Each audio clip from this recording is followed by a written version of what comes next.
Oi pessoal, tudo bem com vocês? Então, esse vídeo é para falar um pouquinho sobre a questão de vidrarias de laboratórios de química. Esse é o primeiro vídeo, vai ter uma segunda parte também futuramente, tá? Então vamos iniciar. Aqui eu estou trazendo algumas vidrarias que nós temos no nosso laboratório da escola, que é um pouquinho escasso, então a gente trouxe só algumas das principais, certo? Uma das mais comuns que nós vemos muito é a questão do tubo de ensaio, nós escutamos muito falar dele, certo? Então, o tubo de ensaio ele tem a função de realizar reações em pequena escala. E um benefício do tubo de ensaio é que normalmente como ele é feito com vidro temperado, ele pode sofrer aquecimento. Uma outra vidraria que nós temos também é o Becker. Aqui eu trouxe um exemplozinho de um Becker pequeno, certo? Nós temos Beckers de tamanhos diversos. Já vi na faculdade Becker bem maior que esse aqui, certo? Então basicamente ele tem um formato cilíndrico, o fundo chato, como você pode ver, e um bico na ponta para facilitar então a retirada de líquidos. Eles são graduados, pode ver que ele tem aqui uma graduação, aqui, ó, certo? Só que o problema dele é que ele não oferece medidas muito precisas. Então, quando a gente quer fazer uma reação química com pouca precisão, a gente acaba utilizando eles, ou simplesmente utilizando ele como um recipiente para colocar material.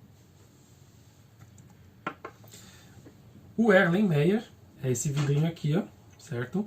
Ele basicamente difere do Becker em função do formato dele, certo?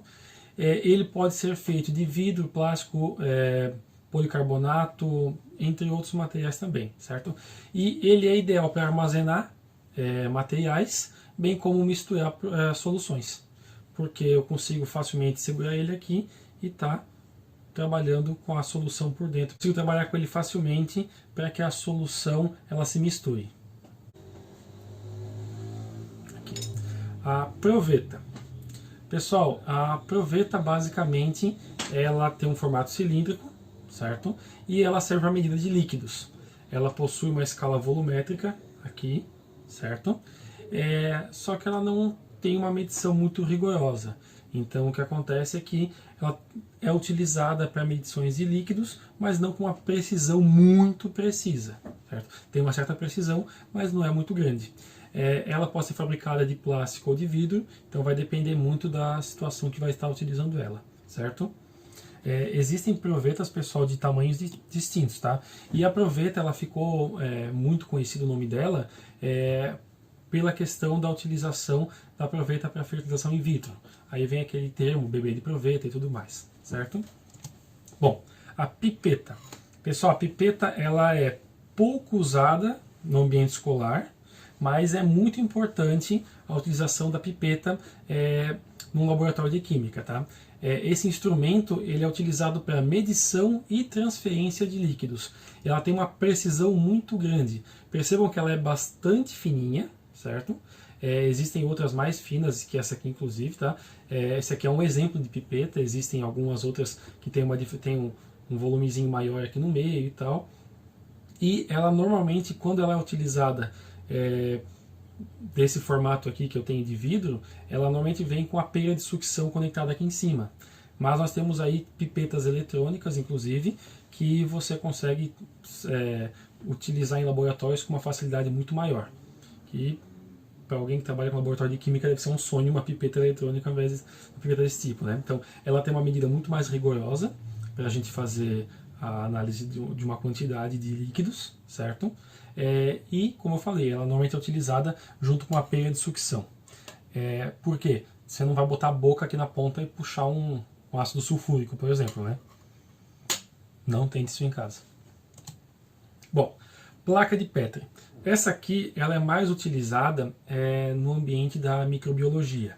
Ela é utilizada para a cultura de micro-organismos, certo? E consiste basicamente num vidro achatado, onde você pode colocar aqui dentro a sua cultura de micro-organismos para que você faça uma análise. Lembrando que a placa de Petri ela é diferente do vidro relógio, que nós vamos ver no próximo no próximo vídeo. E por quê? O vidro relógio ele não tem essa borda. E ele é côncavo.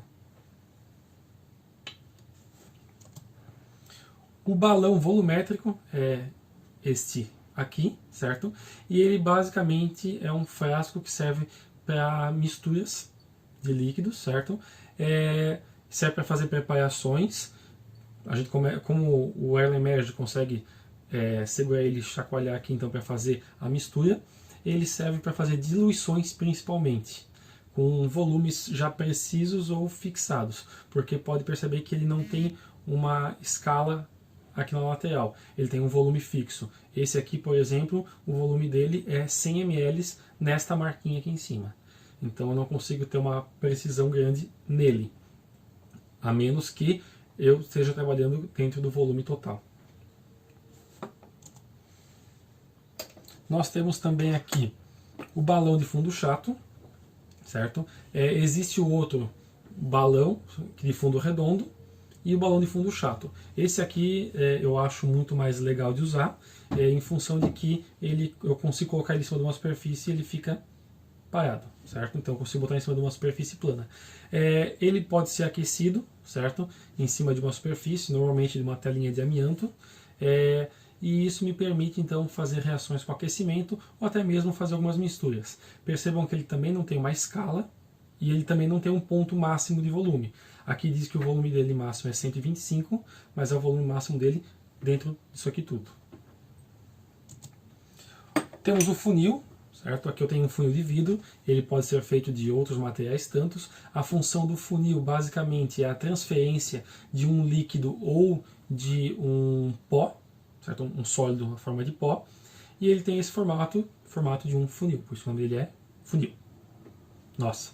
E normalmente quando a gente vai fazer a transferência de um líquido, a gente só coloca ele por cima de um recipiente, faz a transferência do líquido ou do pó. Em alguns casos também a gente pode estar utilizando ele associado a um papel filtro, certo? Para fazer um processo de filtragem. O condensador, esse é uma vidraria que eu acho bem legal, certo? Esse aqui é um exemplo de condensador, tá? É o condensador de tubo reto. Nós temos também um outro condensador que ele tem um formato helicoidal, tem outro que tem formato de bolhas aqui dentro. A função do condensador é, como o nome dele já diz, condensar. Nós vamos ter aqui um vapor passando de uma ponta a outra aqui, e aqui nessas duas pontinhas aqui nós vamos ter água circulando. Vai ter uma entrada de água fria e uma saída de água quente, certo? Normalmente a água fria ela entra pelo ponto mais baixo e a água quente sai pelo ponto mais de cima. Isso aqui em função das propriedades físicas da água, questão de densidade. E isso faz com que o vapor passe aqui por dentro e o vapor sofra um resfriamento e ele deixe de estar no estado gasoso passando para o estado líquido. Então isso aqui é muito utilizado na destilação de diversos materiais, certo? Uma das destilações bastante comuns que a gente tem aqui na nossa região é a questão da destilação da cachaça, utilizando alguma coisa similar a isso. Bom, almofariz e pistilo. Pessoal, então nós temos aqui, certo? O almofariz ele não é uma vidraria, ele na verdade é de porcelana. Esse aqui é um pequenininho, nós temos diversos tamanhos. O pistilo eu não pude trazer nesse vídeo porque eu não encontrei ele dentro da bagunça que estava o meu armário.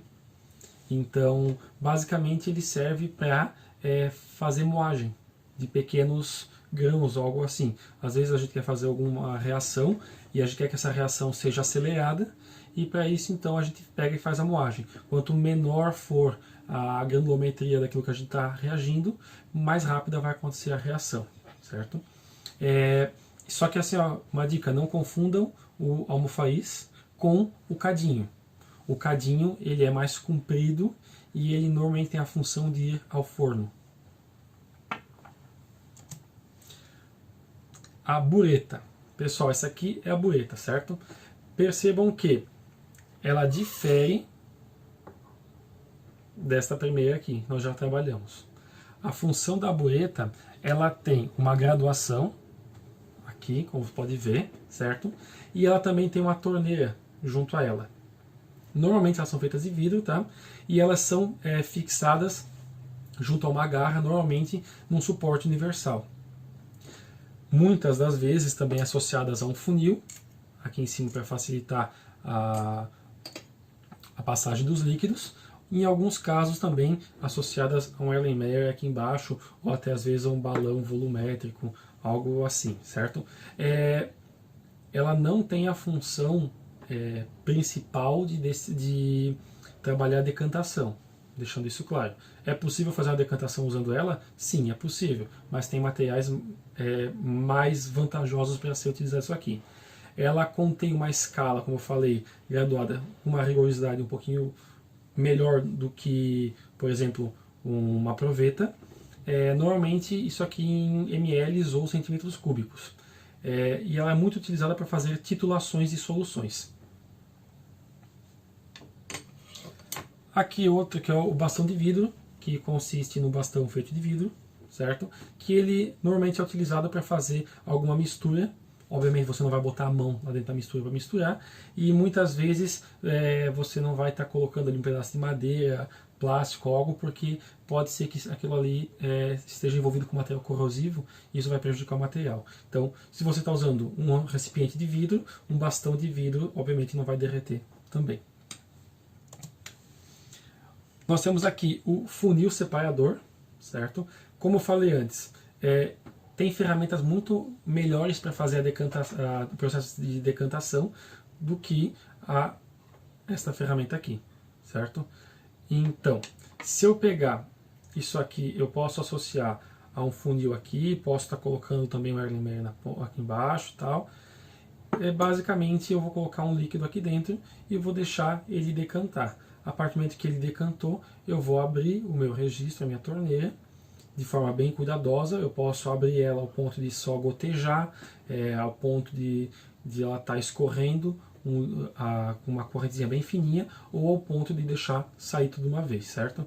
Então aqui a gente vai controlando para fazer a separação de dois líquidos. E o final do nosso vídeo é a espátula. Pessoal, a espátula possui diversas formas, tá?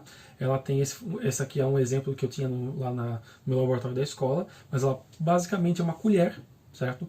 Ela tem a mesma função de uma colher, que é a gente poder pegar certas porções de sólidos. É um instrumento muito utilizado nos laboratórios, e só que tem que tomar um cuidado também para a gente saber quando utilizar ela ou não. Por exemplo, a função dela não é ir sobreaquecimento, ele, por se tratar do metal, dependendo da situação, eu não posso colocar em contato em certas situações. A função de uma espátula não é mexer para gerar uma reação. Para isso nós temos o bastão de vidro, certo? Então, enfim, isso aqui são algumas das vidrarias que a gente encontra nos laboratórios de química. Então, espero que isso ajude seus estudos e até a próxima.